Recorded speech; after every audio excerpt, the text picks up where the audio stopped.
그러면 어떻게 해야 돼요? 오늘 재밌는 게 네. 연합 뉴스에서 보도가 됐던데 네. 또 거기서 알려진 바에 의하면은 네. 그 칼럼 하나가 있대요. 검찰의 활용법을 바이든 대통령이 윤석열 대통령한테 자문을 권한 게 좋다. 윤석열 대통령도 전직 정부에 대해서 또 바이든 대통령도 트럼프에 대해서 검찰 활용법은 고수가 네. 윤석열 대통령 아니냐 이런 뜻으로 돼 있더라고요. 그래서 이렇게 참 미국과 한국, 러시아 뭐 이렇게 싸우자고 하는데 그 무기를 지원하느냐 마느냐, 인도적 지원만 하느냐 마느냐 이렇게 하는데 젤렌스키하고 정작 싸움의 당사자 젤렌스키하고 시진핑은 통화를 했어요. 통화에서 뭐 네. 좋은 방향으로 얘기를 했더라고요. 그러니까 시진핑이요. 네. 지금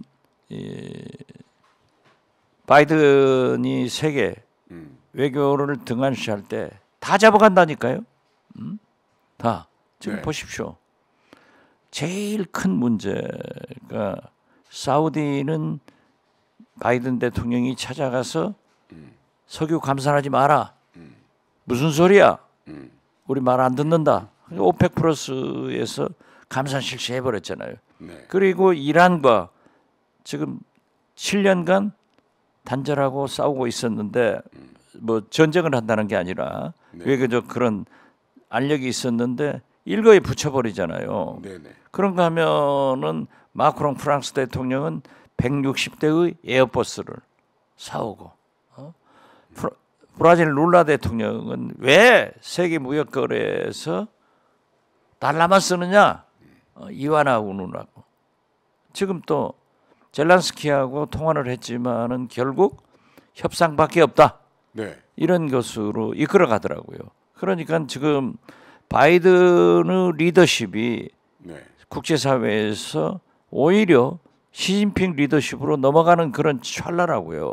그래서 저는 우리가 외교를 잘해야 되는데 윤석열 대통령이 저렇게 미국, 일본 편중 외교를 하면 중국, 러시아는 어떻게 되느냐. 네네. 그래서 미국에서도 그런 칼럼이 나왔더라고요. 한미일이 공고해지면 북중로도 더 공고해진다. 그럼 네. 대결밖에 없어요. 네. 대결밖에 없는데 우리가 지금 전쟁 위협보다는 경제적 침체가 얼마나 커지냐 이거죠. 네네.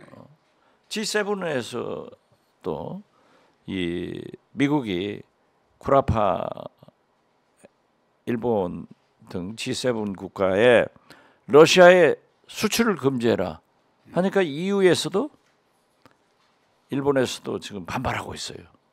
이런 걸 연합뉴스 선재규 선임 기자가 오늘 아침에 보도를 하더라고요. 이런데 과연 우리가 저는 뭐 미국도 좋고 중국도 좋아요. 우리가 살아남아야 되는데 안보상에서도 러시아와 중국의 위협이 북한을 지원하고 경제적 면에서도 우리는 수출을 못하고 네. 러시아는 더 못하고 이래가지고 민생 경제가 살겠느냐 이거죠. 저는 그래서 그것이 가장 문제예요. GDP 성장이 0.3% 아니었어요? 네. 그런데 그게 민간 소비가 증가돼서 그러니까 코로나 3년간 못했던 것이 이제 확 폭발 소비를 하고 있으니까 그런다고 하는데 잘 될 리가 없잖아요. IMF에서도 연간 성장률을 1.6%로 잡았다 1.5%로 내려잡고 한국은행 이창용 총재도 우리 정부 목표인 것보다 밑돌 것이다 이렇게 예측하는데 안보도 경제도 저는 이번 한미 정상회담에서 아무것도 얻어오지 못했다. 거듭 말씀드리지만 외교라고 하는 것은 100% 양보하는 나라는 지구상에 없어요. 그러니까 51%는 얻어오고 49%는 주는 게 외교예요. 윈윈하는 거잖아요. 그렇죠. 윈윈 양쪽이 해야죠. 다. 근데 일방적이잖아요. 그런데 이번에는 아니 그러니 다행히 우리 대통령을 우리가 네. 뭐라 하냐고요. 그 오늘 아침에 네. 한겨레 성한용 선임 기자의 칼럼에 보면은 함세웅 신부하고 박지원하고 한 얘기가 나오더라고요. 네. 함세웅 신부님이 윤석열 대통령은 우리 국민이 5년간 짊어지고 가야 할 십자가다. 네, 네. 골고다의 성을 넘어서 가야 될 거 아니에요. 지난주에 말씀하신 거예요. 그렇죠. 네. 신문에 그저 박지원 식탁에서 얘기했는데 그게 이제 인용되면서 그래도 헌정 중단이 되는 것은 안 된다. 네네. 라는 시장님께서 말씀하셨죠. 뭐 함세웅 신부님이나 저나 똑같은 그런 얘기를 했는데 네. 어제도 천안에 가도 오늘 저녁에 제가 안산에 갑니다. 이번 토요일 날 내일 모레 울산에 가서 강연을 하는데 대개의 청중들 중에 20-30%는 이게 안 되지 않냐? 네네. 그러니까 끌어내려라. 탄핵해라 하는 거예요. 그러면 그게 안 됩니다. 현장에서 그래요? 현장에서 그런 소리가 높아졌어요. 얼마나 그러면 되겠어요.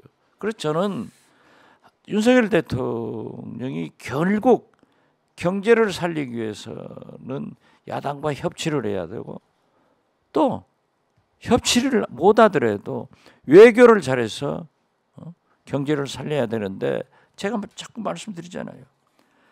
1분기 무역 적자가 224억 달러인데 3개월간 지난주에도 하셨어요. IMF 외환위기 때 130억 달러가 연간 최고였는데 석 달 만에 224억 달러예요.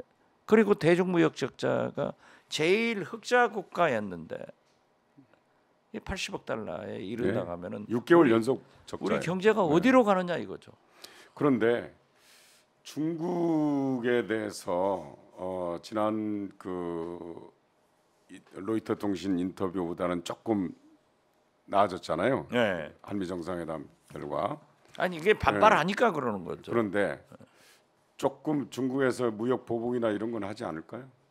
조금 중국에서도 생각이 좀 달라지지 않았을까요?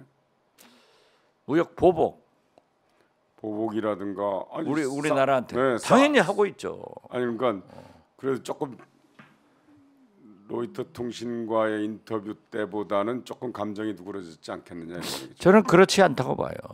왜냐하면 그것은 하고 미국 가서 실제로 똑같은 일이 되고 있잖아요.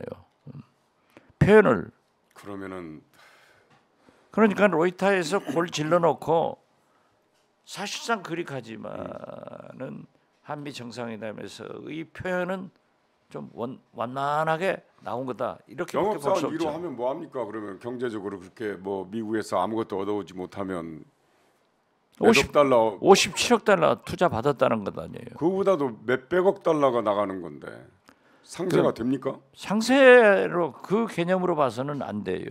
그렇지만은 그러니까요. 우리도 글로벌 시대에 미국에 투자하는 것은 당연한 거예요. 네. 그렇지만은 제가 얘기하는 것은 최소한 미국 자기들이 못 판다고 한국 너희도 팔지 마. 이런 제국주의 근성이 어디 있냐고요. 거기서 그러지 말라고 해야죠. 그걸 해결해 가지고 와야죠. 아니 이미 끝났는데.